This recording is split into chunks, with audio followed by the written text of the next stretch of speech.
ভাই, টিডাব্লিউএস এর মধ্যে ডিসপ্লে দিয়েছে, আবার দেখেন এটাকে আপনি অপারেটও করতে পারবেন।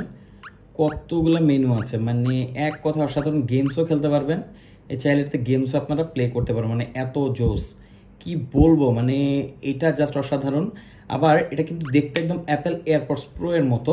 এখানে এটার হোম বাটন আছে, এই পাশে আপনারা চাইলে হুকা মানে অ্যাড করতে পারবেন। এখানে টাইপ সি দেওয়া আছে, ওয়াও। তো আবার দেখেন অ্যানিমেশনটা খুবই জোস, মানে এই যে বন্ধ করলে সাথে চলে যায়, মানে খুবই অসাধারণ। একটা টিডাব্লিউএস অ্যাপেল এয়ারপডস প্রোর মতো, প্রাইসও খুবই কম, 1500 টাকার আশেপাশে বা 1500 টাকার নিচে। এটাতে এনসি আছে, ট্রান্সপারেন্সি মোড আছে, তারপরে এটার যে সাউন্ড কোয়ালিটি এক কথা অসাধারণ। এই বাজেটে এটা সাউন্ড কোয়ালিটি আসলে অনেক ভালো, ভালো মানে ব্যাটারি ব্যাকআপ আছে। আর এখানে আমার কাছে ভালো লেগেছে যে ইনফরমেশন সব কিছু জানা যায় যে কতটুকু চার্জ আছে, তো বিষয়টা ভালোই লাগলো। ভাই, টিডাব্লিউএস এর মধ্যে ডিসপ্লে দিয়েছে, আবার দেখেন এটাকে আপনি অপারেটও করতে পারবেন।